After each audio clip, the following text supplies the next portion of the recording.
Thank you for joining the JAF on Tech podcast series. And this is where we talk about technology, artificial intelligence, policy, and the implications of the ever-changing world of information security. If you can leave a comment, a like, or subscribe, it would mean the world to us, especially the humans. Ever get that weird feeling when an app on your phone wants to access, I don't know, your contacts or photos? Hold on a sec. Why does this to-do list need to know where I am? Right. And it gets even more, I don't know, intense when you think about companies trusting their whole digital operation to somebody else in the cloud. So that's what we're digging into, third-party security. It's a multi-cloud world out there. It is. And we've got your notes. You've clearly been doing your research on this. I have been trying to. So this deep dive, we're going to make sure you've got the good stuff to take away. I love that. And what's so fascinating is whether we're talking AWS, Google Cloud, Azure, those underlying principles, they're the same. Yeah. You know, there's different brands of locks on your doors, but you still need a key to get in. So no matter what cloud provider you've got, it's really understanding those core security things. Exactly. And one of the most, I would say, basic is the principle of least privilege. Okay. So think about it. I like it when you make it practical. Yeah. So you wouldn't give a house guest the key to your safe just because they needed to borrow your phone charger. No, absolutely not. I'm picturing my in-laws with my emergency chocolate stash. Disaster. Exactly. So it's the same with digital access, right? Give them the bare minimum, just what they need to get the job done, nothing more. Okay, so that's principle number one. Lock it down. Don't give away the keys to the kingdom. What else is there? Oh, encryption. I cannot stress this enough. Encrypt everything. Data at rest, data in transit. No exceptions. So if principle one was about limiting access, this is about making the data itself gibberish unless you have that key. Yes, 100%. Now, each cloud provider has their own set of tools, right? AWS, they use IAM for access, KMS for those encryption keys. Right. Google Cloud has Cloud IAM, Key Yeah. Management Service, Azure Active Directory, Key Vault.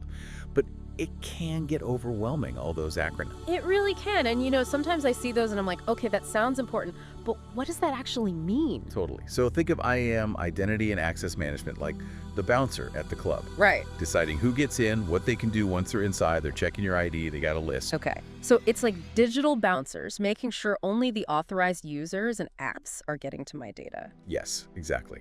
And that's where KMS comes in, Key Management Service, like a super secure vault where you're putting those encryption keys.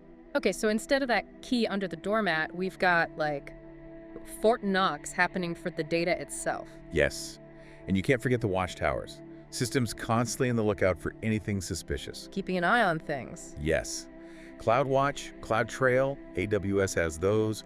Google Cloud's got cloud logging. Azure has Security Center. Okay, so it's not just about setting those defenses, but having someone or something always watching. 24/7, exactly. Okay. But remember, with all this tech, it's only as good as the people behind it. Ooh, okay. Now you've piqued my interest. Always. I think we need to unpack that human element a little bit, but we're going to save that for part two. Absolutely. That's a great place to pick back up. So last time we were talking about building this digital Fort Knox, right? We've got the bouncers, we've got the watchtowers, all that's good. But then you were like, hold on, people. And that's where things get interesting. Right. Because imagine you've got this impenetrable fortress, state-of-the-art, the whole 9 yards, but then you left the back gate unlocked because you trusted the wrong contractor. Ouch. Yeah, that's not good.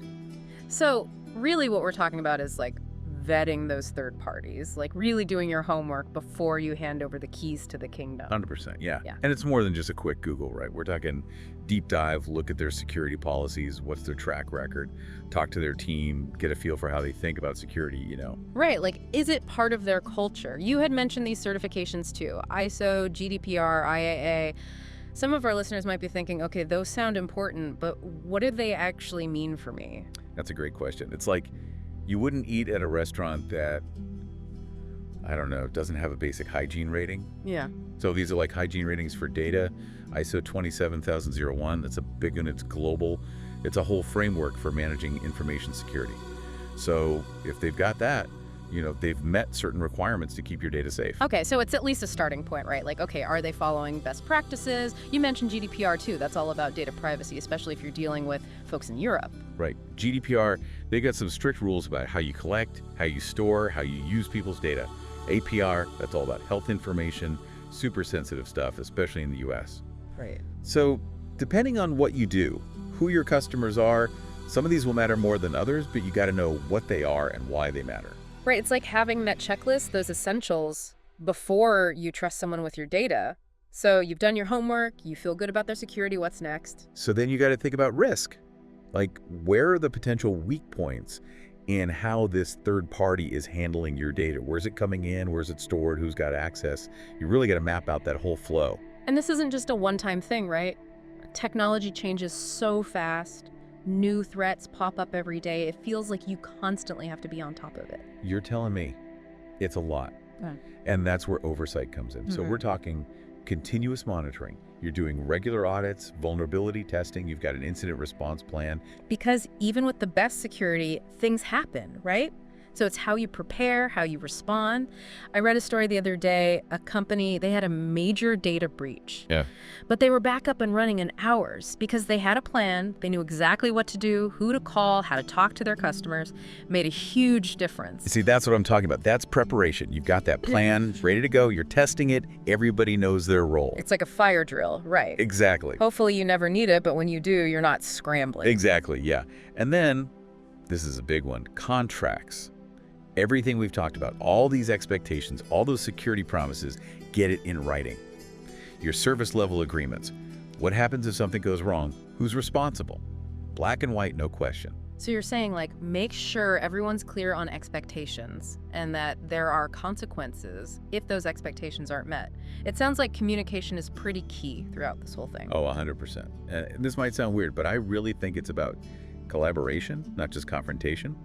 You work with these providers, not against them. Share your concerns, understand their challenges, and you both have the same goal, right? Keeping your data safe. Yeah. No, that makes sense. It's like you're not just throwing something over the wall and saying, here, you deal with it.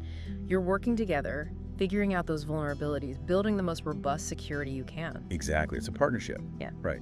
Trust, transparency, shared responsibility. I like it. So we've talked tech, due diligence, communication, collaboration. That is a lot. We'll wrap things up in part 3, but here's a thought to chew on for now. It's not just about building walls, it's about knowing who to let through the gate. Okay, so we've built our Fort Knox, got our security team in place, even laid down the law with our partners. But I gotta say, thinking about all the ways things could go wrong is kind of overwhelming. Like, where do we even go from here? It's true. Security, it's a moving target, right? Right. But the good news is you don't need to be a, cybersecurity whiz overnight. The biggest thing is awareness. Awareness of what specifically? Give me something to focus on. Your own data, right? What are you holding on to? Who are you sharing it with and why? Once you've got that straight in your head, you can start asking the right questions. Right. Okay, so it's not about like locking everything down and swallowing the key. It's more like making smart choices about what we share and who we share it with. Yes. And don't be afraid to push back a bit. Demand transparency from these providers, right? Yeah. Ask about their practices. What happens if something goes wrong? Incident response plans, all that. It's your data, your business. You have a right to know it's being protected. Be proactive, not reactive, right? Yes. Instead of waiting for a breach, you're taking those steps to minimize those risks from day one. Exactly, 100%. And that brings us to you, dear listener. Thinking about everything we've talked about, what's one thing, one concrete action you can take today, right now, to up your security game? Maybe it's finally turning on that two-factor authentication for email. Yes. Maybe it's checking those app permissions on your phone. Or maybe it's sitting down with your team and really digging into how you're managing third-party risk overall. Whatever that step is for you, take it. Because even the small stuff, right? Yeah. If you do it consistently, it adds up, makes a difference. You're not going to get perfect security overnight, but it's about getting a little bit better every day. Learning, adapting, that's the key. Well said. And that's a wrap on our deep dive into third-party security. We talked about the technical stuff, the people part, and why awareness and being proactive is so important. It's a journey, not a destination, right? Keep asking those questions, keep learning, and keep those defenses strong. Thanks for joining us on the deep dive, and until next time, stay curious.